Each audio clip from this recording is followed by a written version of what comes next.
TV a while ago, which I like a lot. We've been having problems, like every couple of days we have to reset the rest.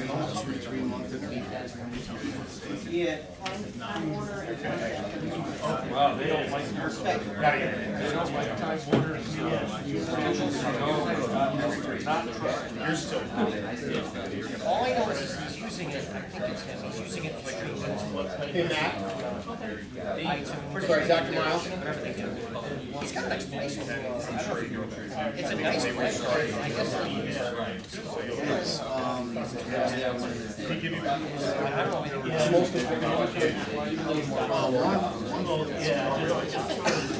He came in here and I think he's seeing numbers.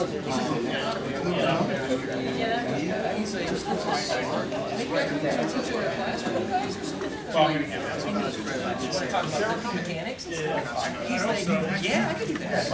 I just want to make sure. So I'm like, okay. I'm waiting one day.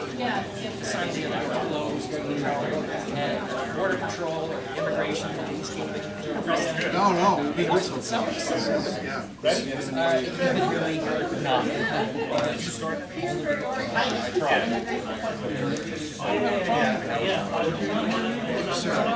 I actually want to goes on my list. All right, folks, let's get started.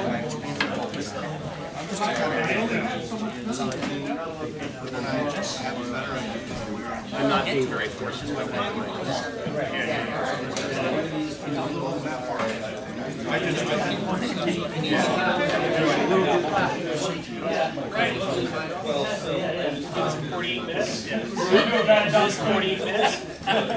I'd like to cool myself. No, thank you.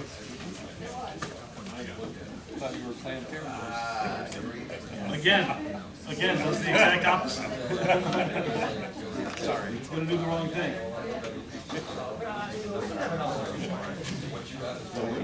Okay, guys, if everybody has a chance, let's get started. If it's okay with Bruce and Howard. All right, we're ready. Excellent. Carry on. Thank you very much, Dr. Ashkow. If I may, as a place to... Scott, where are the cookies? Where what? No cookies? Is that your CPAP cookies? No cookies? He went to a heck of a store. I did not bring any cookies. Those are just for CPAP. I'm deaf, I can't hear you. That is Scott's CPAP machine, so he can stay awake during the meeting. You would not like this as your CPAP. I would guarantee you that. First, we have a motion for approval of the April minutes, please. Thank you. All in favor? Thank you very much. Correspondence quickly. First, there's news, Clifton Park, controlled substance agent. Thank you very much.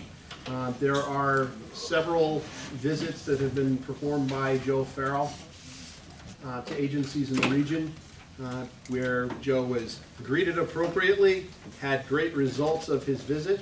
I'd like to acknowledge that Valatia was one of those agencies that was indeed recognized to be excellent. Well done, Scott.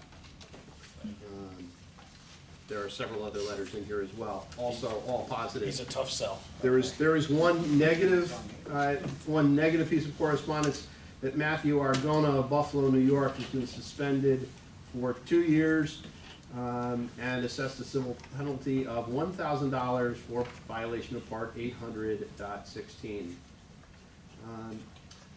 I did exchange some email correspondence with Dr. Pellerin from the VA over VA restocking policies.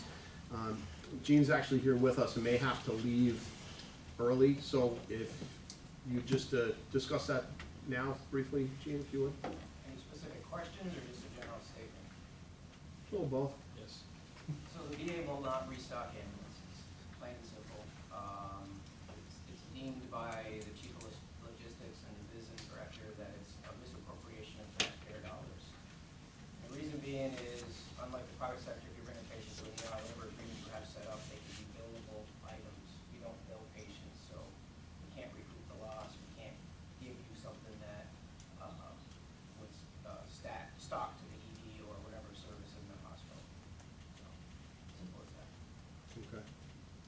The nice thing is it doesn't violate safe harbors because the VA is not in competition with any of the other facilities, so it doesn't violate the regional restocking agreement that we have in place, which is good. But if any of you happen to hear about that, please Doesn't pass it apply on. to your linens, I mean, obviously you can get clean linens and stuff, so. It's just drugs and whatever other equipment that you normally would exchange. All right, thanks. Any questions to Gene? Okay, great.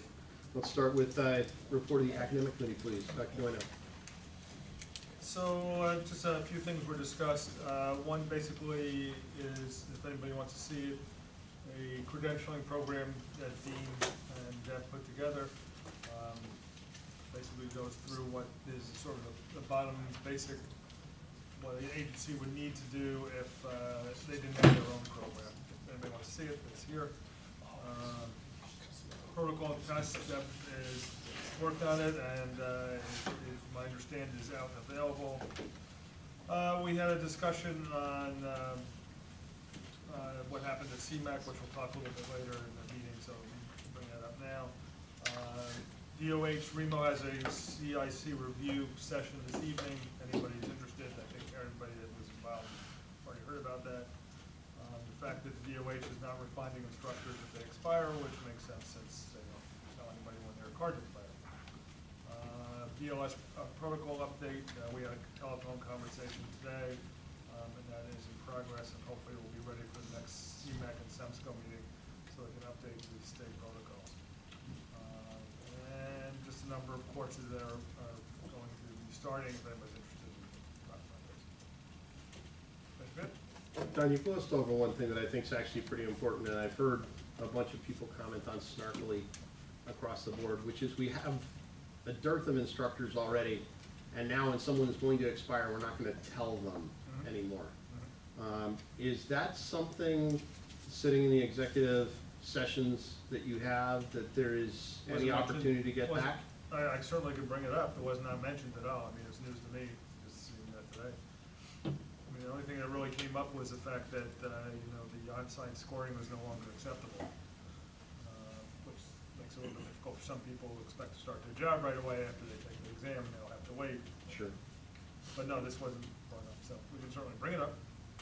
Then, I don't know, I mean, It seemed odd. to the group, it just seems odd to me that if we're having problems with losing instructors, if an instructor's about to lose their expiration, that we're not telling them that. It seemed odd that they announced, I think I read it in the minutes, that bullet point A, if you will, said, we're very short on instructors. And then the next bullet point said, we're no longer going to tell instructors before they expire. And it's not the same, I don't think it's analogous to providers, because providers are supposedly using their certification all the time. And some instructors, unlike maybe Howard or his folks who are teaching on a regular basis as part of their career, many other CICs don't necessarily do it all the time, and maybe they're the CIC for their agency, and they're very caught up in their operations and doing all their other stuff, and they're working, and it's just a function of their job. They, you know, help run people through their credentialing and stuff, and, you know, maybe in a perfect world they should be on top of their date. You know, that sounds great, but, you know, I know how life is. It just seems kind of weird that if they're short instructors and they're having a hard time getting people to take CLI classes and CIC classes, and they're getting canceled all the time, to just stop doing that just seems kind of weird to me. But So that was my first gut reaction to it, but then I thought about it. It makes perfect sense to me, because if you're going to be a CIC or a CLI, there's a state mandate to actually stay actively using it. And if you're actively using it, there's no retesting that you need to do now. So it's not like you need to plan ahead to take a practical skills exam or something. It's literally filling out the stuff, making sure the signatures are done, and sending in what needs to be done. There is the instructor updates that need to be done, but you should be doing those along the way also. You have to do one instructor update in one course per 3-year cycle. Correct, right, and that's it. So it's a light and easy thing to do, and if we all know that we have and we use the term shortage, and that may not be the best term, of providers in the state, think that if the state just got hit with a $3 million cut and then further on other stuff, and we know they're short-staffed in the first place, this is someplace where I think I get that. we need to be responsible and go, oh, this is my job, whether it's part-time, per diem, or full-time, and go, oh, I gotta recertify that. And I, you know, as the core sponsor administrator, I track all of my employee expiration dates and remind them anyhow. So I don't think this is a horrible thing. I really don't. I don't think it may be horrible, I just think it may have a counterproductive effect. In the end, I think that they may end up being more short. That's all. I'll also just say that I'm doing a course through ARMS for CLI, and I capped it at 30, and we filled it in 2 days of advertising. So I think when it comes to CLI and CIC, it's a matter of how you're running the course, and now we've got a wait list. So Okay, good. Bob, what do you think? I agree with Howard, actually. I think that realistically, you're a professional, it's your job to track your certifications. And I understand that probably, you know, it's a whole lot easier from the state's perspective to say, push it back on the provider, given their budgetary constraints. I mean, Scott's point is very true. I mean, and there may be an adverse effect for some of the CICs, but again, pushing it back onto them to maintain their own certification. it's also not nearly as hard to get a CLI or a CIC back as it is to get your provider certification back. So it's not like loss of it would be this horrible process that we need to start over. Yeah. Liz is pretty good about, as long as it's within a reasonable amount of time, working with you on it, so. So, Rich, you're the other one that's affected by it. What do you think? They got less money, they're gonna do less. That's really what it comes down to, I think. And we're on our own, so. Okay, Well, enough said. Moving along. Jim, do you have a quick report from the Rams Club? No. What did we talk about? It's actually a relatively brief meeting with the exception of It was a 25-minute meeting with all the police. Yeah, that would be. That's exactly right. yeah, there really was nothing particularly Nothing earth-shaking. earth-shattering that was discussed. CMAC meeting, back to doing now, back at you. Back again. So, a few things. The big topic was critical care, basically ending in New York as far as courses as of January. And critical cares will be able to recertify with CME indefinitely as long as that program still exists. It's still a pilot program, or it's not, it doesn't look like it's gonna end. They will have a minimum of 10 years to be able to upgrade via bridge program that has yet to been developed to paramedic. Or they need to be active before they can take it. They can't actually just take their critical care course now and jump into paramedic bridge course. They have to be 2 years of active service. I was going to mention the DOH has lost their budget by 25%, which is obviously not good. The stroke update was tabled at the meeting because we had a quorum of docs up until we got to the discussion about critical care, and then one of the docs had to catch a train. He doesn't drive, and he had to leave, which ended our quorum, which ended our meeting. So stroke was the update was tabled until the next meeting, which will be in September. There was a little bit of a discussion, and Mike may want to fill everybody in on the Quick and Eject EPI program was approved. There is now a state BLS protocol. The only thing that the state changed with that from a couple things they changed from the actual pilot project was states that you can use any 1cc syringe. It doesn't have to be marked. The syringes that were used in the project actually were marked at 0.15 and 0.3, and those are the only markings on the syringe, versus just getting a syringe that's marked in the usual configuration. And also, the pilot project suggested using the leg, and the state said you can use it up with it, so. So we'll actually change your language a little bit on that. The pilot project didn't suggest to use the leg, it only taught people to use the leg. More accurately, the lateral thigh is exactly where people were taught to give epinephrine with syringe access epinephrine pilot project. The other thing was that the CMAC very specifically in language only agreed to a basic life support syringe access epinephrine program using a specifically marked syringe with only 2 markings on it, because that was the only thing that had been validated through the educational intervention that had been performed as part of the pilot. The state said that they could not approve a specific syringe as they could not endorse a product, and I chose not to comment on the fact that this was not a syringe that had a copyright on it and could be produced by any manufacturers of syringes should they choose.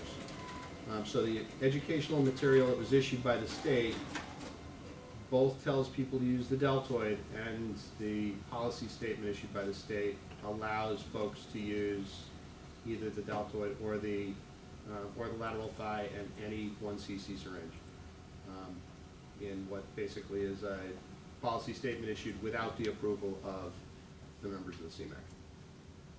So as you can see, Mike feels pretty strongly about this.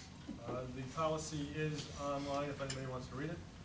The thought perhaps, and this doesn't happen to mention the CMAC per se, but since the BLS protocols are being looked at to update and they will come up in the next CMAC meeting, perhaps we can correct these issues. The BLS protocol. The other thing, if you would, what exactly was the comment of the director of the Bureau on the use of local protocols for basic life support interventions, like patella reduction and albuterol?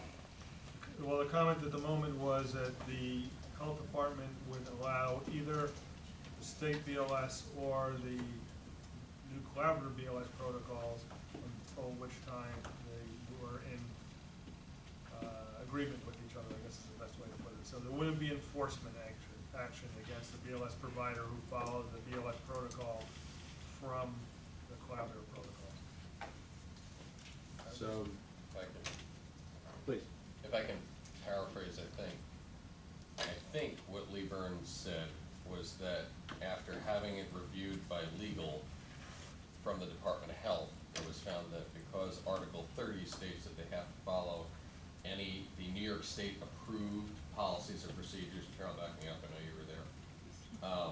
Either are state approved policies and procedures, and therefore if a provider followed either set, they would be, they would not get in trouble for not following the state approved policy, because both were approved policies. Actually, what's Says more a important, policy approved for the geographic region. right, and what's more important is they didn't say anything about getting in trouble. They said it was okay. Right, there's been a whole lot about who's gonna get in trouble, who's gonna get caught, who's gonna be prosecuted for taking care of patients, right? This is about good patient care. These are patient care protocols. They have been passed by the CMAC.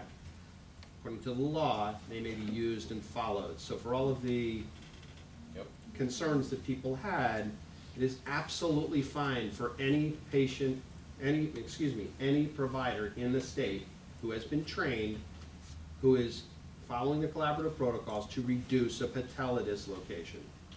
As in this region, we issued an advisory in 2016. Said the exact same thing. All right, so if you happen to find anybody that's wrapped around the axle on this stuff, it's okay. The director of the Bureau also at the same time told us that she would be issuing a statement to that effect. We're still waiting for that statement. However, I would say the transcript should be available. I mean, I have not seen it yet, but every one of the meetings, as far as you guys know, there is a transcript that is typed, and at this point, it should be at the Bureau. I don't have it. If we have it, it's on the website. Yeah, so you should be able, if you want to see the exact wording that was said, keep it, it should be there. So, providers out there, you're fine. Take care of your patients the right way. Okay, thank you, Don. Anything else from the SEMSCO? That was it.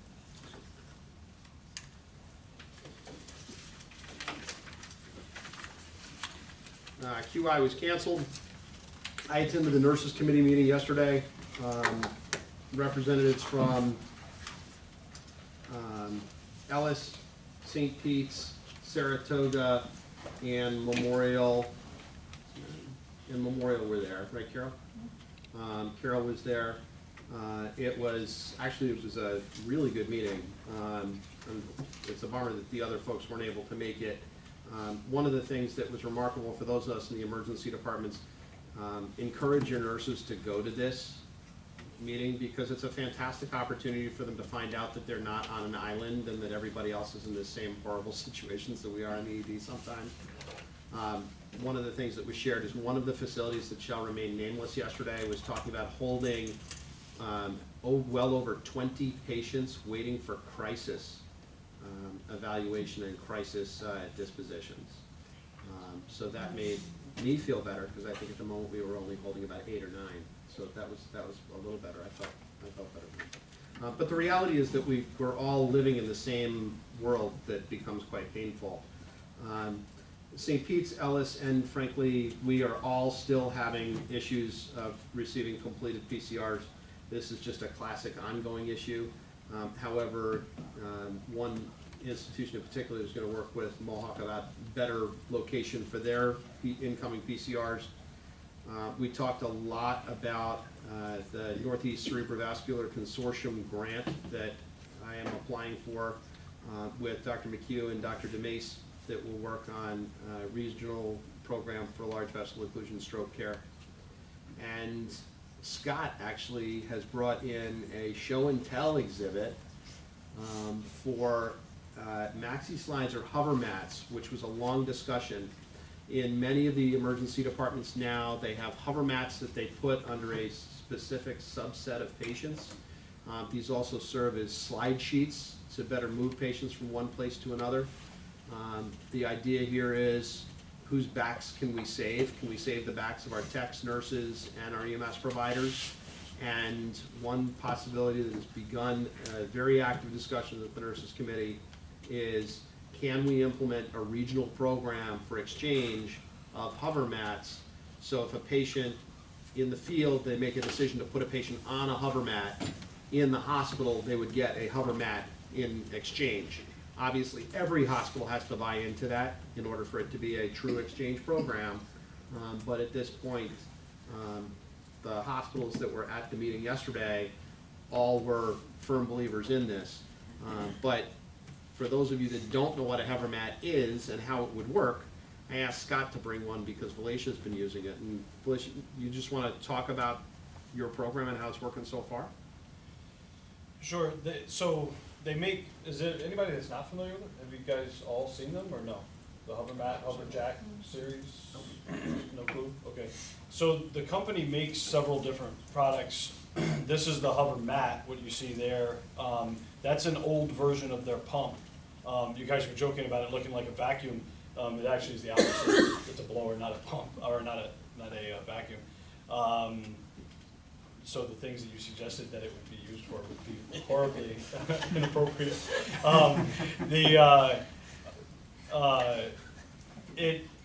They make a few different products. So, and I'm not in any way pitching their products. We just happen to be working with them on a couple of different projects. I'll just tell you briefly about what we're doing with them.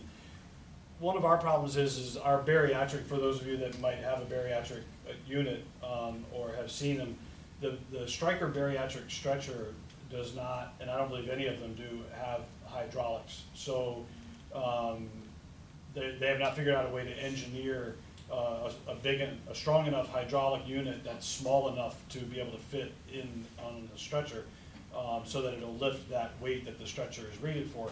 So they're still manual. The problem obviously is when you put a 600 or 800 or even 1,000-pound patient on there, you have to get 6 or 8 people around the stretcher to be able to lift the thing up to meet the level of the bed. The hospital beds and the beds in the nursing homes don't go down to the level of our stretcher when it's in its lowest position. So when we unload the patient out of our ambulance, which has a winch and ramps, we bring it down, the stretcher's in its lowest position, we bring it down onto the ground level. We don't want to have to raise it up to meet the bed once we get into the facility. So we leave it in the lowest position and we wheel it all the way in that position into whatever facility we're going into. And our goal was to try to figure out a way to raise the patient up to the level of the bed. So the ones that are close, we've figured out a way to use the hover mat and a slide board. And we played around at CMH. The bed is about 6 or 8 inches different, and it works with a wide slide board. You can bridge the gap and put the hover mat. If the patient's on a hover mat, you can blow it up and you can pull them up on the slide board, and it'll bridge the gap. And we actually have a video of them pulling me. By most people in this room standards, I'm a big dude, but by those patient standards, I'm a small guy. And 2 people pulled me up that 8-inch difference. I mean, literally with no effort at all. 2 people pulled me up there with no problem. So that works pretty well, and we've done that in actual practice with patients a few times, and that has worked. We are working with the company to build, we have a prototype at the station now. I was gonna bring it, but I thought it was kind of overkill. To build us, so they make a product called a hover jack, which is designed for you firefighter folks. It's an airbag, and it's designed to work like an airbag at a rescue scene, where you would slide it in under a piece of equipment or a piece of, like a car or something like that, and then inflate it, except you would put it under the patient and raise it up. We had them design this with 3 different size chambers that we can mount permanently on our stretcher. And so when we put the patient on it, we can inflate whichever chamber or chambers we want to raise the patient up to the level of the hospital bed or nursing home bed that most closely matches, so that we don't have to use that slide board to raise them, to pull them upwards. So they have built us a prototype, which is the width of our stretcher, because their normal one that they make, that's their hover jack, is bigger, because it's designed to go under the patient when they're on the ground. That's what it's designed for, is when the patient has fallen and you go to the scene and you need to get it under them, and then you can put them up to, say, a 20 or 24 inch height, and then they can stand off of that, so you don't have to lift them off the ground. We had them design this on a shorter scale, so that we could just mount it permanently on our stretcher. So they're working with us on that, and we've taken some measurements off of the prototype they sent us, and they're redesigning it and sending us another one, so we can try that. Anyway, so Yeah, please. so this is, we're gonna use in conjunction with that. And we've been working with CMH to, CMH approached us, actually was willing to do the 1-for-1 exchange that Mike was talking about if we could get these patients, we have a high population of bariatric patients at Barnwell Nursing Home. If we could get these things under the patients at the nursing home before we bring them down, they would be willing to give us a new one. So it was really actually less of a 1-for-1 exchange. They were willing to supply them to us ahead of time if we could get them under the patient before we bring them down. It was a partnership for care and safety. So, right. So we have actually not purchased any of these. They run about $100 a piece. The plan was, because the hospital obviously can bill for them and we can't, they were willing to do this on the assumption that we were bringing the patient to CMH. They obviously didn't want to give them to us and then have us put it under the patient and take them up to the St. Peter's and leave it up there. So once we confirm that the patient is indeed going back down to CMH, then we use this. We had a few instances where we had taken patients to hospitals up north, either Samaritan or St. Peter's, and we noticed that those hospitals have these available as well. I don't know what other hospitals actually are using them, but I know that other hospitals are using them. And so some of the staff up there had expressed some interest to our crews, like, hey, can't you guys use these and can we swap them or something like that? And so that sparked the conversation with Mike. And so it functions like an air hockey table, basically. The smooth side has little pinholes in it. And basically you blast it with air, it creates a cushion of air and makes it even more slippery than it already is. It's got a port down here. Stick the hose in it, blow it up. It's pretty simple. I feel like it's salesman. A little bit.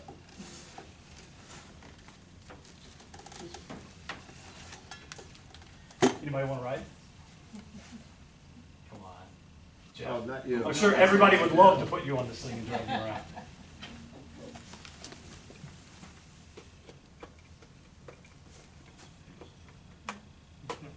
This is actually an older pump that they loaned us. The new ones are smaller than this. Can you speak to the pump? Obviously, you keep that and the hospital has theirs. Right. Okay. Yeah. And the other thing is, my understanding is that, obviously, this isn't to be used for other patients, it's not reusable, Right. but they can use it for the whole hospital stay. Maybe Right. there's a certain time for it, but, isn't that right? Yeah, I would imagine that at some point, the patient gets soiled or whatever, it would have to Yeah. get ditched. But yeah, it stays with the patient, you move it over, leave it, it's a single-use device. We also talked with Barnwell Nursing Home, and they were willing to purchase a couple of pumps so that we didn't have to truck the pump in and out of the nursing home, which is kind of nice. So we can have one in the ambulance to leave there in case we need it in a house or something like that, but we shouldn't have to move that around too much. It's pretty straightforward. You just stick the thing in and snap it's got a snap in it that. It was actually interesting for the conversation yesterday, where actually every hospital, I think, in the Capital District, with the sole exception of Albany Med, is using these on their patients that are more difficult to move around, right from the emergency department. In some cases, they're using them a little more frequently than others. It sounds like a couple of hospitals are being really, really aggressive at making sure that patients are on these because it's so easy to move them around. I brought a 600 or so pound vent patient up from CH to St. Peter's, and we did that trick with the slide board up from our bed to the other bed, and I think 4 people on one side pulled them up with virtually no problem at all. So, all right. This is gonna be fun. Anybody video? So, Yes, actually. And what we're getting video of right now is not appropriate. Can you get it to instantaneously inflate completely? Boom.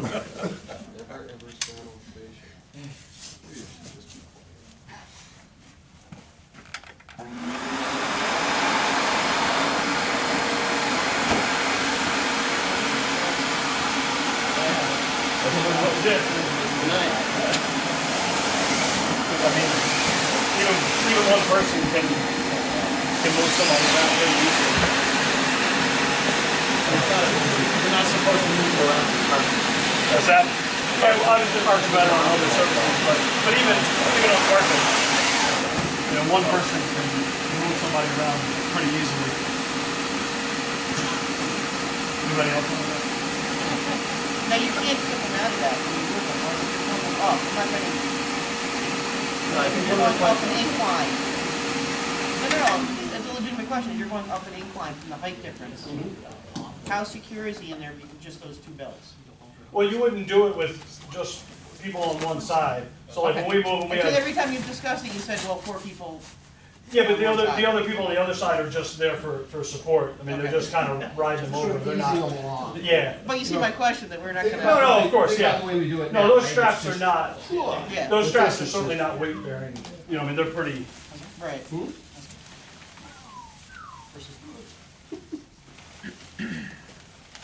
But it's pretty amazing. We've moved. I'd say that the biggest patient that we've moved on one of these is probably in the 750 to 800 range, and just a few people on each side with probably a third the effort that it would normally take with a sheet where you're actually like lifting and pulling and using all the wrong muscles in all the wrong position. I mean, it really is a fantastic device. It's What gonna. is the rating on it, Scott? What's that? What is the rating on it? I mean, A lot? I don't know. It's nice that the hospitals have finally invested in something like that. I'm curious what the total cost is for that unit and for the exchange of it, because I know that we can't bill for it in a pre-hospital setting. $100. You look at, well, I'm not just talking about the sheet, I'm talking about the pump and everything else. $800. But when you 700. look at the cost of just a workers' comp claim or the loss of a career for somebody with a bad back, you know, and what we do, I mean, it's really such a small investment, it's a shame that we can't get that pushed more in a pre-hospital setting. So, Hey, Ken. Gino, that's basically exactly where this is sort of heading out from. Because that initial lift off the stretcher and onto the emergency department stretcher is really a risk. And we don't have that many nurses and that many techs as it is. Not to mention the EMS providers who are doing this all day long. So if this is something where it ultimately becomes a reasonable business plan within the hospital to support the idea of an exchange, what the nurses committee was doing was coming up with a pathway for that. So we'll see where it goes from here. Many of our drugs are $100 or more, so. Yes, this is potentially saving somebody their career, Exactly. you know. Exactly. Ken, to answer your question, 1,200 pounds. Well, Yeah. That's what the bariatric striker is rated for too, isn't it? I believe the bariatric striker. 1,200? Bariatric striker stretcher rated for 12? I don't know. I think 1,600 in the down position, in the all the way down position, I think 1,600, if I'm not mistaken. Scott, how well does it fit on a regular standard ambulance stretcher? On a regular? Versus a bariatric? How well does it fit? Yeah. I don't know, we've never tried to put it on a regular stretcher.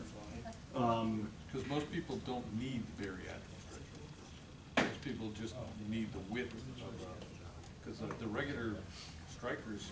Oh, you mean most people don't need the weight capacity of it? capacity, yeah. Yeah, most of the people that we transport just need the size of the bariatric stretcher, not the weight capacity or the weight But limit. more of the importantly stretcher. for this, is this can actually, you can wrap around the Exodus for the transport itself. Or you could tuck it underneath if you were setting them up beforehand. And I think that process. Inflate it. What?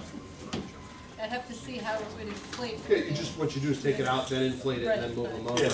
The important part being how you do that move, and I'm thinking about our trauma bay, where in particular, that's a difficult place to move people now that we don't have a lot of people on boards.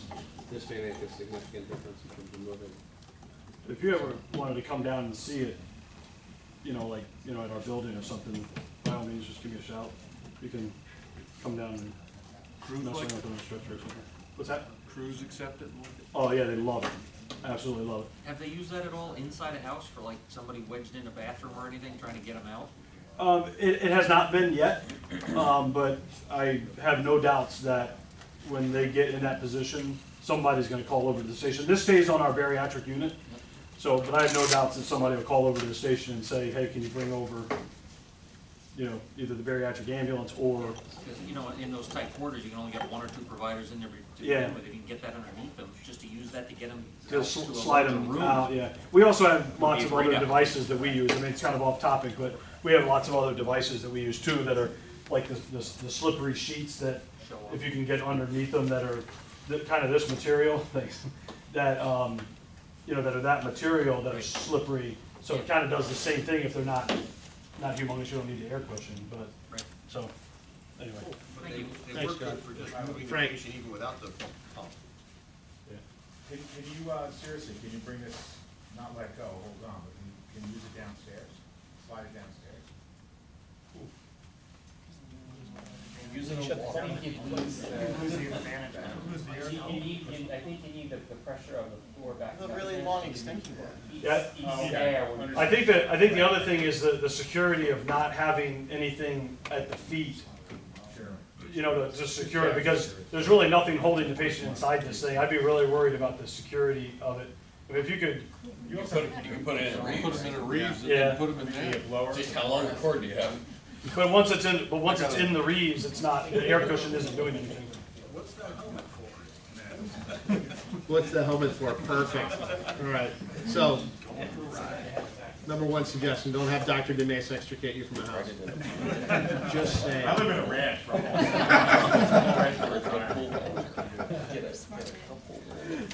All right, perfect. Scott, thank you very much for bringing that over. I appreciate that. Tim. Hawk last met back in May. There were two discussion topics there. Back then in May, a big talk was a review of the mumps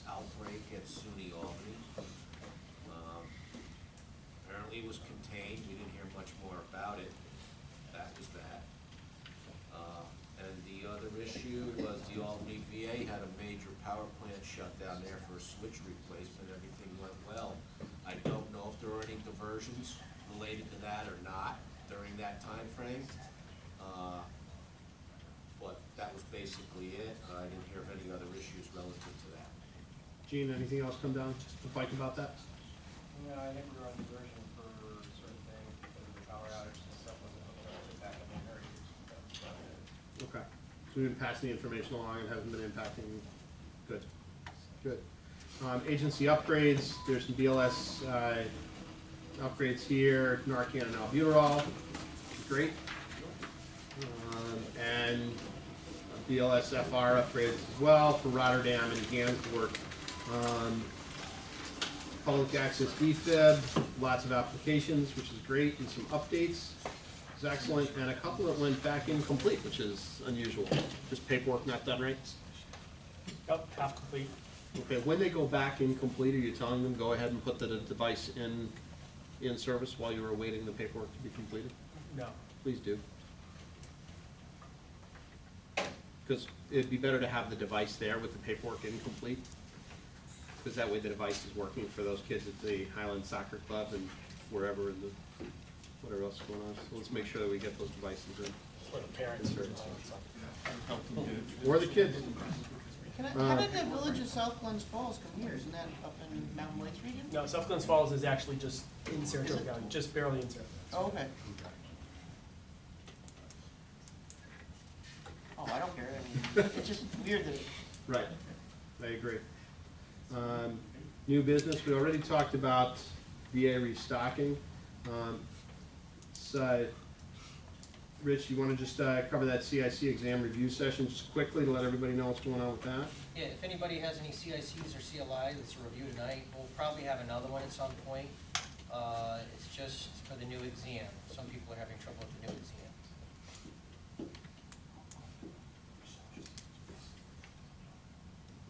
Okay, perfect, thank you. Tim, do you want to talk about the signal fee discussion?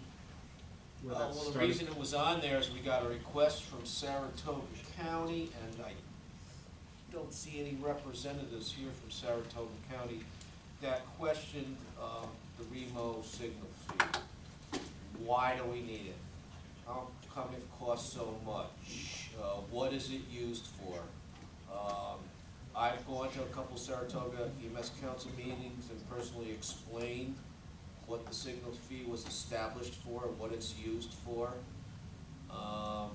They still had some issues with the fee and why they were subject to paying the fee.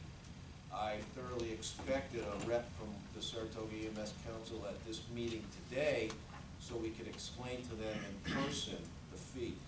The fee is $1, if nobody's familiar. The fee is $1.10 assessment for every time a provider establishes a recorded signal in the back of the ambulance to establish conversation for medical control. $1.10. Why are you shaking your head? Well, no, it's every time there's an ALS intervention. Right, it's not just every time. It's not just a recorded line, right? Right. Isn't it also every time I log a signal? Every time A I log a signal, signal. okay, Yeah. I'm sorry, Yeah. yes. Every time you log a signal, you're established a $1.10 charge for that. That goes to provide or supply or pay for our recorded signal system, which is in the back room, associated phone fees and maintenance fees with that, anything else related to radio communications or communications in general in the field. That $1.10 fee was established probably 8, 9, 10 years ago now. It has not been increased since then, and it remains in effect. No, actually, it was raised to $1.10 about 8 years ago. Well, yeah, 8 or yeah, 10 years yeah. ago. It had been $1 historically for the 20-something years before that. Yeah, we wanted to go to like $1.25 or $1.50. There was a lot of pushback on that, so we bumped it up 10 cents. Yeah, the plan actually was to increase it every year. We forgot that. It's been $1.10 for the last 8 years. It's good there. And postal stamps can go down. Nah. What's the volume? Hmm? Anybody know the volume? Total volume on that? Singles? Go right to our budget and look at 30,000, give or take So annually, it's 35, 35, 38,000 annually? That's been a stable number. Yeah. Yeah, it's been relatively stable over the last 4, 5, 6 years. Yeah, there's a, Motion to raise it to $2. If there's any other inquiries about it? Oh my gosh. I would. Dr. Miles, are you suggesting that just if someone complains, you only raise it for the Say, people? we have not recently looked at the cost of living increase on 8 years. I think actually what would be a very reasonable thing to do would be to ask a group of council to continue to review the pricing. But the one thing I would caution would be to make sure that anything that is going to increase the cost that goes back to an agency be done so they can adjust for it in a future budget cycle rather than a current budget cycle. And that we have a clear pathway for what's going to happen with any additional revenue. So, thank you, Tim. Did you actually make a motion? Okay. No, I did not. Motion, no motion. We have a request from Dr. Bamba that we support the eMOLST registry law. And if it's all right with this group, I'm going to make that, write that letter. The eMOLST registry law will require that every MOLST that is completed then be completed into the electronic registry, so that wherever that patient happens to go, we'll be able to track down exactly what their wishes are. I think this actually will be something that we've supported this all the way along the line before. Hopefully we will continue to support that. Is that okay with this group? Only if there's not a separate logon for it. Yeah, I mean, is it easy? Or Craig, that the logon actually works and continues to function, right? With Hixney being down now since. One of our current logons, that would be great. Oh, wouldn't that be beautiful? Is that anything that would ever be accessible from our standpoint? Especially since we're starting to be able to get access to so many other, with internet access and stuff? So I was just down in Susquehanna, Geo, at the Susquehanna Regional Medical Directors meeting, and down there they actually have a hospital hub which integrates through their RIO, or their Regional Health Information Organization, between the hospitals and the EMS agencies for just about all our agencies, to create bidirectional, or actually tri-directional, because it can go to primary care doctor's office as well, exchange of information. That's something that will come with time. Whether or not this is something that will be accessible as a read only rather than a write pathway for us in the future, that's not built into it right now, but that's something we've had discussions along the way with. That would run in tandem with like the patient's total patient record. Right. Where what we've talked about before would right from the point of dispatch all the way to the point of burying them, that entire chart becomes Hopefully not in the one same document. Not on the same call, but yes, but a lifetime chart essentially in that bidirectional communication that, from what I understand, is decades away. Seems like you guys want everything, but you don't want to give anything back. Throw us a bone once in a while. Can't give you, well, I will tell you though that if you go to Sweden, that exists there now. Awesome. So, Pack my bags. thank you. Hospital diversions, Tim? You might need a motion to support the. Show of hands. Thank you. Tim, hospital diversions? Excuse me? Hospital diversions is on the new business. Do you have it? Came as your request. Which component? Nothing else associated with hospital diversions? No, topic of discussion, that came, you sent me an email, that was one of the agenda items. My apologies, folks. I can't remember which trail of emails around hospital diversions this one was pertaining to. This one actually I may didn't have. make that one up. No, this most likely came from the VA. This was the VA hospital diversions. Okay. Old business to start with. I think that's important. Howard had brought some questions about bylaws and where we fall with the bylaws and how our membership is created and who is there. Based on that, Tim has done a bunch of work and has chased down some hospital medical directors And we now have official formal hospital representatives from Ellis, Albany Med, St. Peter's, Samaritan, Saratoga, Albany Memorial, and Columbia Memorial, as well as an at-large physician representative, as noted in our bylaws, with a specialty in complexity. Complexity? What? Emergency medicine. Emergency medicine, okay, that's good. So we now have seated members. Now, the interesting twist is that we have seated members. We do not have a regional EMS systems medical director, nor do we have a chair. We need both. So I think what we should do is someone else should step up here and chair for a minute who actually has a seat, and we should take care of both of those things. Can I ask a question? Please. Ultimately, can both seats be held by one person? Yes, that is in the bylaws. Yes. So what are the job duties of those particular positions? Regional EMS Systems Medical Director, duties are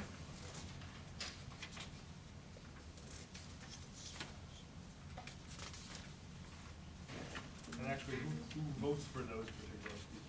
the voting members of the REMAC. So that would be Dr. Miles, Dr. Ushkow, Dr. McHugh, Dr. Rathert, You, no. What? Rob, yeah, Don Rum, and, oh, And Jeff. and Steve was actually the, non-voting seated. who was the CMS Janicus. representative? Craig? Janicus, What? Janicus, Dr. Janicus. Janicus is not here. DeMace is here. Do you have a quorum? One, two, three, four. Who was the CMS rep? Was Stippa with Meneer as the alternate, right? There's Dr. Yuri Stipple. Right, but Meneer was the alternate? Alternate? I don't know if they specified an alternate. I can double check if you give me a minute. I don't. Yeah, do. So CMH may not be represented today. But St. Pete's is represented, Ellis is represented, Samaritan is represented, at-large seat is represented. So that is a quorum. Too complicated.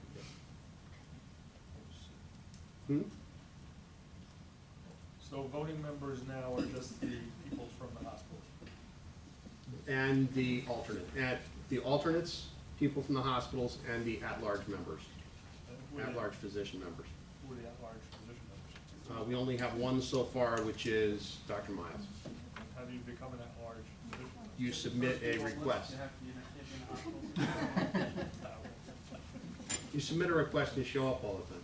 All right, I'll submit a request. So basically what we've done is we've formalized what we've done all the time. Right. In a lot of numbered sections as I go through looking to try to find the pieces. What?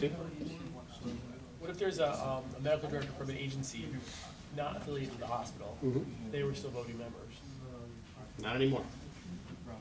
If a medical director is not a member of a hospital and has not submitted to be an at-large member, then they are not. However, they're, as always, welcome to come here and join in the discussion. You know, there's voting members, there are 13 total voting members.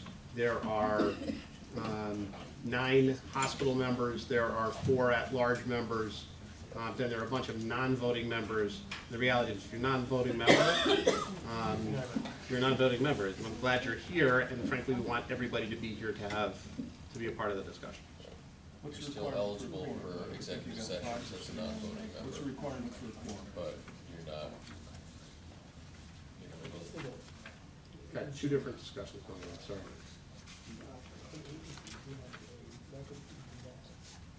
I'm not arguing with that. Hey, Doc, Dr. Pearl just endorsed Dr. Stipple. He didn't name Okay.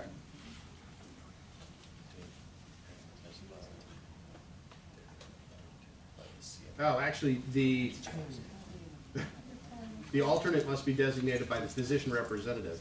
So STIPA has to actually decide who his alternate is. We did it as easily as possible.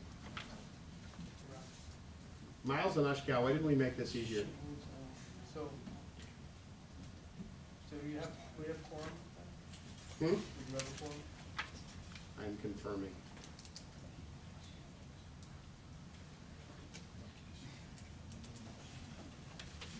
How many at-large seats are still available? After, Dr. Miles is the only one that's filling that right now, right? Six voting members shall serve as a quorum. How many do we have? 2, 3, 4. So are the Five, at-large six. talking about?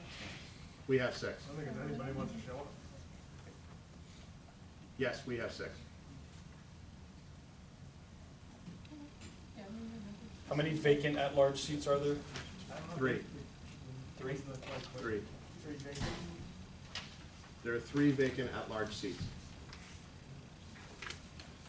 And how do we fill out those applications for those at-large seats? Hmm? How do we fill out those applications for the at-large seats? You send a letter Okay. and a CV. Yeah, so when I left Ellis, as the Ellis rep, I just wrote a letter to say, I'd like to serve as an at-large. As simply a interested party who comes to the meetings, would it not make sense to fill all the seats before you elect a chair and a, whatever the other position is called? As a person who is sitting in the front of the room about to turn over the chair to someone else to fulfill the next steps from here, I will leave that to them.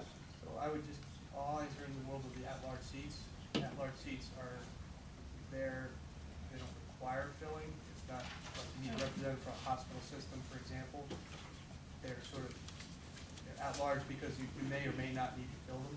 No, understood, but this body has been here for a long time and not following its bylaws for a long time. And it seems to me that there's a lot of interested doctors that probably want to fill those seats and might like to have a say in who chairs Sure, the, I appreciate the body. history, and in our case, I think there's probably reasonable ways to fill them. There isn't a requirement to. I don't know Understood. one way or another. I think actually in keeping with open meeting laws that you have to provide notice. Not, we did, this is a regularly Yeah. scheduled meeting, we don't have to provide notice of what we're doing or how we're doing it, that's beyond that. So should we then vote on whether or not we're gonna vote on it? You probably have to have a motion in order to discuss whether or not you can have a discussion about the vote right? My only question is, in fairness to everyone involved or potentially involved, like, I don't know, who knows, maybe Sam wants to be here and involved. You don't get an agenda ahead of time, which has been asked for. Would people, if they had known that this was gonna come up, be here or put in for this? Mary, the positions remain open. Yeah. The medical directors of the hospitals were asked to fill the seats that were available for that. And the only reason that we are doing this right now, as opposed to just continuing to conduct business the way we've been doing quite successfully for some time, was because one of the non-voting members had created some discussion around these items to make sure that we were fulfilling the bylaws that had already been distributed to the group. Okay, I'm just asking. So, that said, right, we should just act from here so we can continue to do business. And at which point, we can then allow the bylaws to stand and we can work from the bylaws. But as a non-voting member right now, I'm going to turn my seat over to a voting member, right, to conduct the next steps of business. My suggestion would be, Dr. Miles. Yeah, I just have a quick thought, is I appreciate the technically non-voting members who have been involved more so perhaps than some voting members over long periods of time.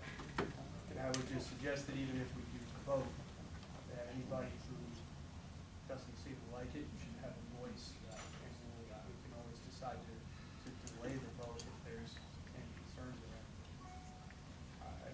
I say that just as a point of trying to be sensitive to the point of inclusion, since we don't have Who all actually the here- at-large seats filled, for example. Who actually here right now would be a non-vote, would be an at-large applicant? I'll be in the next one. Can we make a motion that? Because the question is, Sam probably would, he's been a long time. Well, Sam actually sent a text apologizing for not being able to make the meeting because he's on vacation. Right, but he probably, did he know what was going to occur today?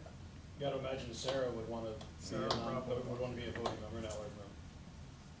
I mean, you're changing direction of a committee that's been not like that for 20-plus years that I've been on it. And we're making some major decisions who's going to chair this for whatever number of years. I think that it is very appropriate to table this until the next meeting when people realize this is going to occur. Since no one had any idea that this was gonna happen, at least I didn't have an idea, and I'm sure Sam did, and I'm sure Sarah doesn't. So how many, we have 2 remaining at-large seats or 3? 3. 3 So, remaining physician at-large seats. Don, Sam, Sarah, anyone else that we know of that would potentially be interested? Can we make a motion to, pending receipt of documentation and letter, accept those 3? But what if it turns out one of them wasn't interested? Well, we spent pending Call them receipt and of- ask them to send Tim an email if they're interested right now. I bet you Sam is near a computer someplace. What? What'd you get? An application. Application from Send Dr. him an Doino. email and get it out. Fill it out in triplicate, 1 bill. Michael, since there's not a rush. Nicely done. Mike, can we just table the decision-making now, and this way we can send out another thing that we're gonna talk about? Those people that vote or do not vote, and those people that wish to become at-large or do not wish to become at-large members. That way everybody's here, even non-voting members have a chance to say their thoughts, which may affect and sway voting members. So I think we ought to just sort of table a decision today.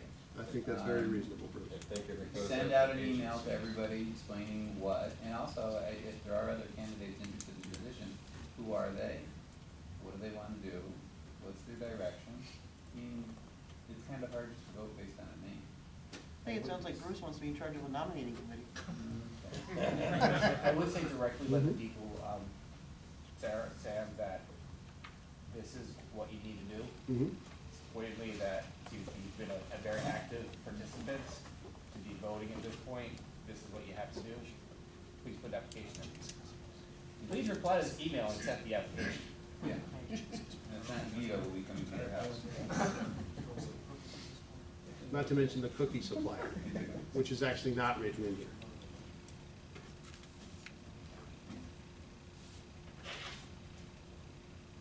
Okay.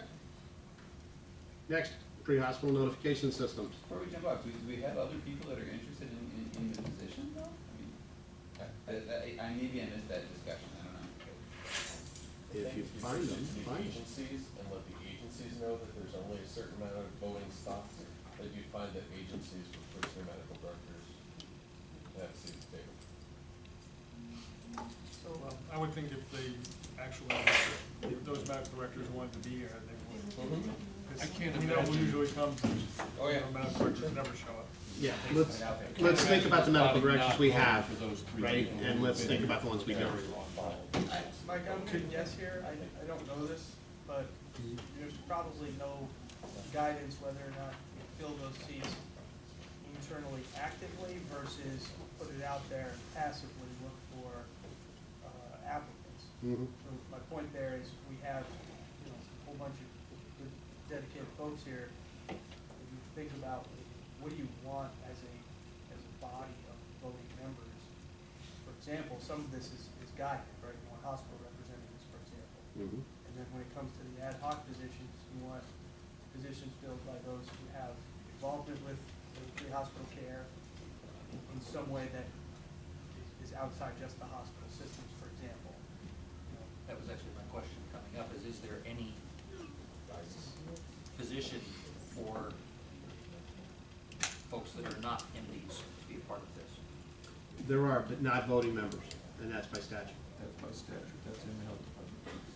So there are plenty of opportunities for people to be here.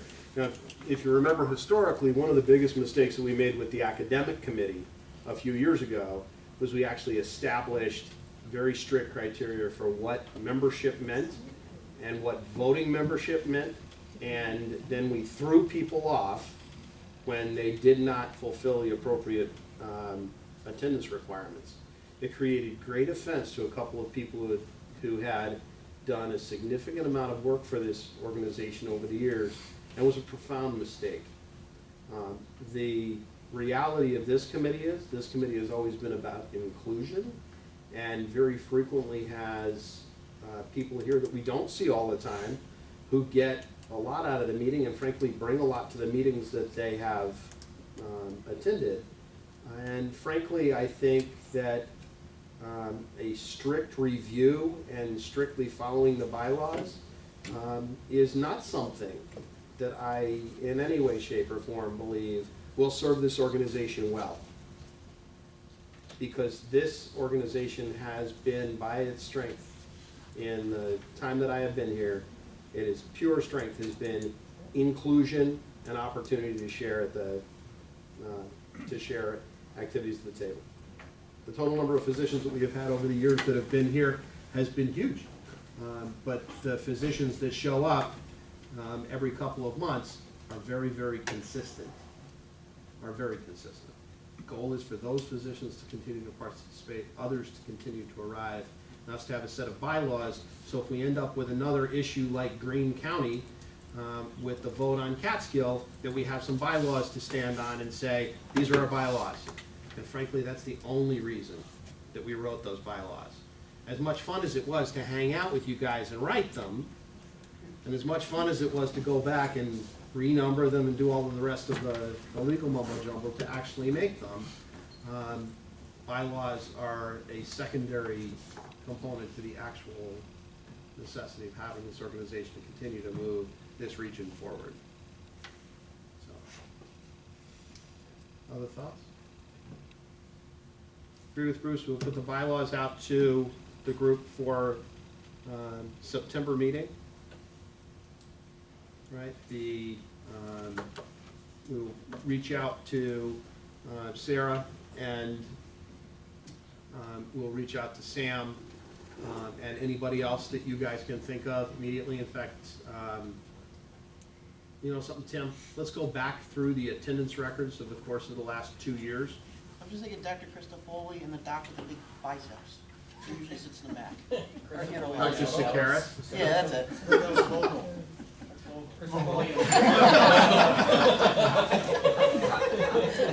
He can be the designated doctor for judges. But let's go back through the attendance lists over the course of the last 2 years, find out who else has been here, and send each one of them a letter advising of the possibility of an at-large position, and make sure that we do have Advising of what position? of the availability of at-large seats. Everyone knew who I meant, though. Huh? You all knew who I meant, though. Oh, there was no doubt about who you meant. It wasn't me. Now, is there a position in there for the cookie baker as a separate one? That's actually a non-voting seat. Ex officio. It can be occupied by, you can put after seats. Exactly. That's the cookie eater, occupies 2 seats. You want a letter, certified letter, email suffice? No, just an email. Just a, hey, by the way, this is what we're doing. And we can do that together. All right, anything else? All right, pre-hospital notification systems, we have, did I just say anything else? Sorry, I just thought of it, but I think it's probably important. Between now and September, should we at least acknowledge or say, because we're trying to right size and get in line with bylaws, that we make a motion or something that we continue to operate as we are, you as the chair, because we don't want to be floating in space between now and then? That's probably a reasonable thing to do, Matt. That's all. Waiting makes a heck of a lot of sense, but we need to be operating between now and then too. You want to put that in meeting speed so we can second it? I'm trying, but just thought of it. Give me 10 seconds here. There's a motion to continue to operate as we are operating now with the current positions.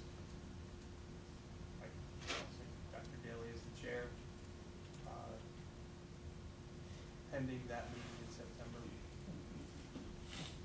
I just made that up, it wasn't that good, was it? Is that, because we have to operate between now and then, right? We just should acknowledge that whatever we're doing now is still official. We don't wanna, in September, say we're gonna backtrack and none of the decisions we made between now and then count. Make sense? Is there a second for Dr. Miles? I second that motion. Right, any discussion? All in favor? Okay. Thank you.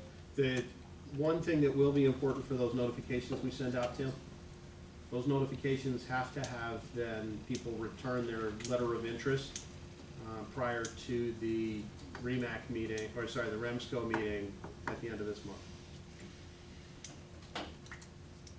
Because those seats need the approval of the REMSCO. Another first letter under Which is incomplete because it doesn't have a CV. I don't think that'd be the same. I just don't have it on my phone.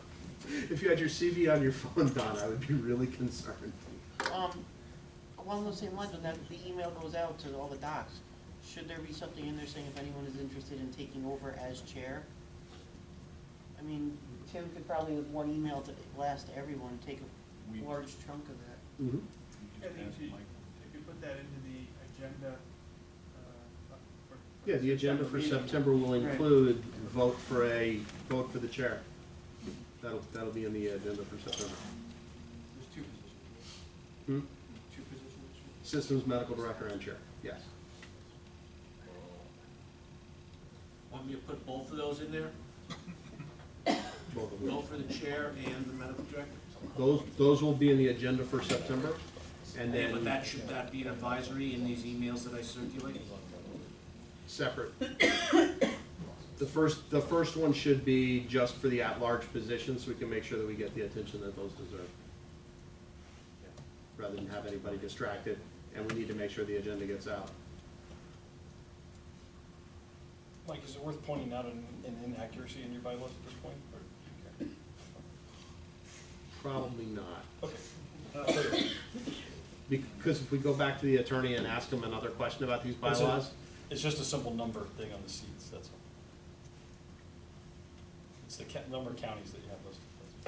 There's only 5 in Reba. You have 6 counties. There's 6 in Reba. John Mark's We only have 5. There's only 5 counties listed? Yeah. Yeah. 2.2.1.8 says 5. There's actually 6. I just thought you might want to be aware of it. Well, after we vote for a chair, and after we have the seated committee, then we can vote to change the number to make it accurate. I just wasn't sure which Because county we have was to follow the policies of the bylaws. Then vote to Exactly. change. Columbia County's excluded. I wasn't sure which county was excluded, so I didn't know whether to have, to Today send a it's letter Columbia. or not. Today it's Columbia. Okay, It's a given. so I won't send a letter. Tim? Just for clarification, that September vote's going to be for chair and, Systems, EMS Systems Medical Director. did you say assistant medical director? No. I can't hear you. I'll clarify it for you later, yeah. Got it. And the other question I think you got an answer to, Tim, should you put out something saying, is anyone interested, and then respond? And I think the answer is, yeah, we should dangle that hook. Yes, And are there term limits on any of this? in the bylaws. A million years. You will have a copy of the bylaws as you already do, right, so you can review them. I will find those. Because I'm not gonna go through reading all of the term limits and stuff out of here right now. You've already seen me flail through this document a couple of times. You don't need to watch me read it again. It was fun putting What? bylaws, fun putting together. No. But we had some good models to work from at least, so at least we stole some good bylaws that were out there. All right, all that stuff aside. Pre-hospital notification programs, we have now looked at 3.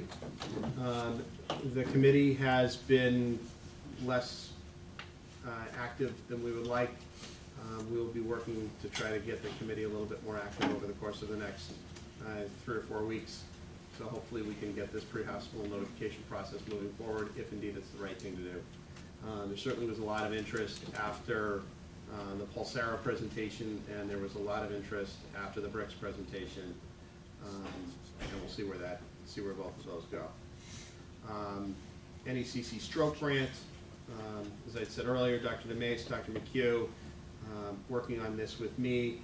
This is going to be a process to do large vessel occlusion stroke interventions on appropriate patients with moving patients back and forth between facilities, including repatriation of patients that don't get endovascular care at AMC. Is there anything else from the floor? I did have one additional. Oh, your patient care guidelines. Yeah, Nick, so, I'm sorry. 2 years ago, I brought the patient care guidelines for AIR methods for LifeNet, and they have done some edits, and they just asked me to bring them to you to get approval / assent for them. In my opinion, and these are the only changes from the last one that we did approve in block. So, in my opinion, they're pretty minor. They clarified dosing units. They talked about punctuation. They clarified the Benadryl dosing for anaphylaxis. One I did catch when I was reading through that the Benadryl dosing. It says 1 milligram per kilogram on adult anaphylaxis. They didn't include the whole statement, that is to say, to a max single dose of 50 milligrams, so they're not giving 100 milligrams to people. Other than that, like I said, it looks pretty minor in my opinion, so just wanted to give you the information.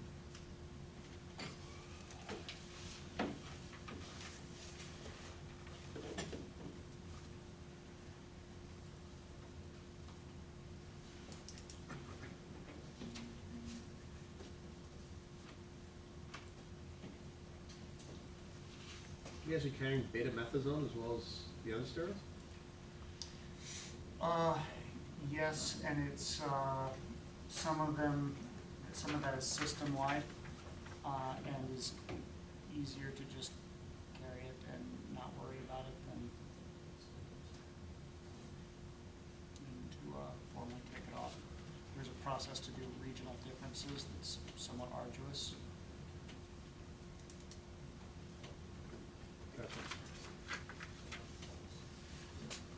Reading this actually brings one other thing to mind, and Carol and Jeff, I don't mean to put you guys on the spot.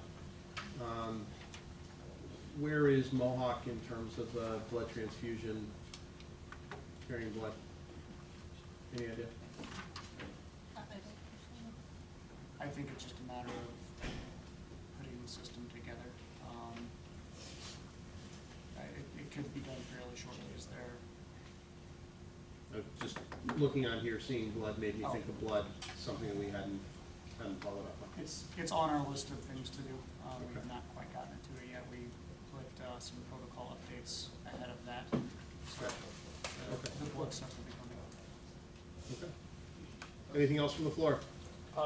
Just need to talk briefly about the credentialing for physicians for a second. So the whole medical side of credentialing physicians is a physician's thing. You guys all have kind of a unique thing in each hospital, the way you do it. And so that will continue. Through this process in re-credentialing some of the physicians and moving some of the residents to attendings, we found some inaccuracies with some numbers. We found some numbers that are assigned to 2 different people, and we are working through those issues.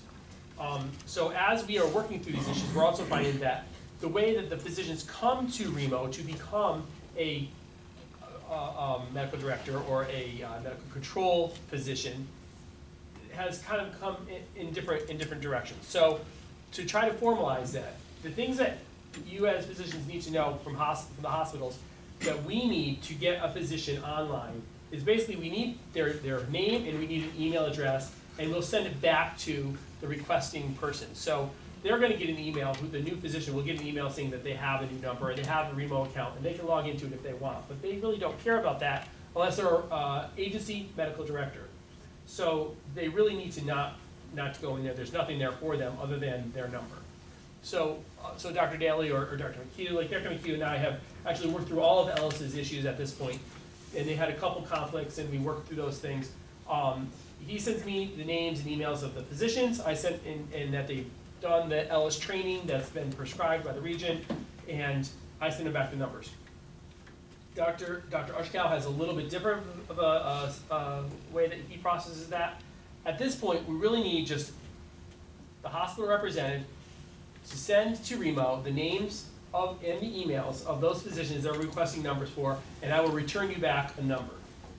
And that will be the same for everybody, and this way we will be able to not have any duplicate numbers, and we'll also be able to get them a Remo number without waiting for an email address or try to create a fake email address or something, so we can try to circumvent the way the system is built. There are now probably about 8 or 10 numbers that are assigned to 2 different names. I am working through that process to fix that process. So, like Ellis is fixed, Albumed, we are well into the repair of that. St. Peter's has none. The other St. Peter's Health Partners hospitals are the next ones to fix. You're going to get an email from me with their list of physicians, and we need to work through if who's not there anymore. We need to fix that. We need to take those numbers out and be able to reassign those numbers someday. And we need to know that every hospital has their physicians, their list of physicians correct. So if you can help me when you get these things to turn them around, I would appreciate that. But also the system by which we get numbers for physicians needs to be the same for every hospital. So I'm just asking, if you have physicians, just send me once they're done with their training at your hospital, I don't care what it is that you do, that's the medical part, send me the name and we'll do the operational part and we'll get it back to you. All right? One thing I think I'd like to add, if I could, is that same physician who ends up doing the teaching and then provides the number to that base station physician. As someone leaves your practice, you need to send that number back so people know that it's now a vacant number. Bruce, what if they leave the practice but not the area? If they leave the area, they keep your number. But if You mean if they stay in the area? Stay in the area, but if they're going to North Carolina, then Right, it's a number we can recycle for someone else. Good point. Okay, other questions for Dean? Motion to adjourn. Can I ask one quick question? Sorry, it wasn't a question for Dean. There was a call recently, and unfortunately Jay left, and I was home listening to it, where they needed a bariatric stretcher. And they ended up calling, I don't know if you were on the call or not, Rich, but they ended up calling up from Gilderland. Mohawk was busy, Saratoga County, Fulton Spa, I think, ended up. No, The gentleman passed away. It was a county call. It was Mohawk who provided the better. Right, but anyway, my question is, I know Jim Regan, and I know he's back for the summer, a while ago put together the whole mutual aid thing, and thinking of Scott's stuff here, is there any, like, bariatric mutual aid plan in place, or is that something that should be considered, given the, I can speak to the Albany County setup, because. but I know they ended up calling all Well, around to get it. that wasn't random though. They have a very specific order in which they called, and that particular call was just a poor sequence of events. Everybody was unavailable as they called out. And I believe, somebody said Mohawk ended up handling that call, but I think it had to loop around to get to Mohawk a second time, because I don't think Mohawk was available the first time, because they went through Valatia, and both of our crews were out. It was just an unfortunate, you could tell everyone was busy at the time. It was, and it wasn't, so Albany County has a plan in place for bariatric unit, and they go through, they try this agency first, second, third, fourth, et cetera, and we're actually on that list, and we worked with them and agreed to be on that list, so, I don't know At one about point, other Dick Hughes counties. was going direct with Saratoga, I mean, and part of it could have been dispatch. But it just, I was wondering, I mean, here was one incident where it was occurring. Yeah, I actually was at home, and I heard the call where they were turning the call over to Malta, toning them out to respond to the town of Knox or Burn. I'm like, I don't think there's anything. I guess they went to Colony. Colony was out of service, but no, their bariatric structure was out of service. Boston Spa was gonna respond, but several agencies since the mutual aid plan have discontinued their bariatric program. And the only reason why we got somebody for that, it wasn't me on the call. Don, you wrote in on the call, correct? Yeah, I was there. He was there with a medic, and they ended up having an issue. Alex Downing was the medic at Mohawk dispatching, and kept getting these messages and receiving tones from Gilliland. So- And he just got fed up and said, screw it, and he went down, and I guess he got the beriatric ambulance at Mohawk and responded from Schenectady to do the call, or we wouldn't have gotten anybody, so. So Don, if you were there, wouldn't you flush it out for us a little bit? As far as, Yeah, I mean, tell us a little more about what happened, because right now it's still a little bit nebulous. well, it's a little bit of a problem because there would be hip issues and we're on camera. So I really don't want to discuss the call on an open session. Okay, I think actually, I mean, other than saying that, you know, Mohawk provided the ambulance, initially Malta was coming, and Mohawk came and provided the service. And since that time, I found out that Cooperstown also has a bariatric stretcher, which actually probably was closer considering that they weren't that far off of I-88, so we could have probably used Cooperstown's transport. Has Albany County Dispatch been made aware that Cooperstown has that? Probably not as Nope, of yet. because that's the first I've known there was a Okay. list, so I need the inroad to get that reported. Well, I can, I'll talk to Brian and we'll make sure that somebody reaches out to you. They were calling everybody. Yeah, and that's the only reason why I asked it, it seemed like they were making multiple phone calls. I didn't know there was a plan in place, but it's something that maybe from a systems perspective, it gets maybe updated or looked at. That's my only Be question. a nice appendices to the collaborative protocol. no. No, because they're too far. No, that's a regional procedure, that has nothing to do with a collaborative protocol. On the other hand, Scott, if you're gonna carry that back to Brian, that would be great. But Tim, let's make sure this gets to the council, because this is something that needs to be addressed on a county-by-county basis. Because each county needs to know what the resources, the ones next to it, are. It's becoming more of a problem as our population gets larger. Mhm. Yeah, I mean, that's the only reason I bring it up. I'm trying to be vague enough for patient.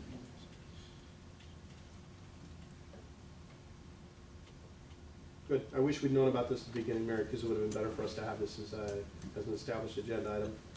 I didn't even think of it particularly until I at- saw him reeling you were on the floor and then, sorry. No, this is a good thing to talk about at the academic committee as well. Just 10 seconds, are you looking for a motion to endorse the air methods? Yeah, yeah. Motion to endorse the air methods. Thank you. There was a second. All in favor? That was 6 seconds. Well done. Still have a motion for adjournment on the floor, too. Second. Thank you all.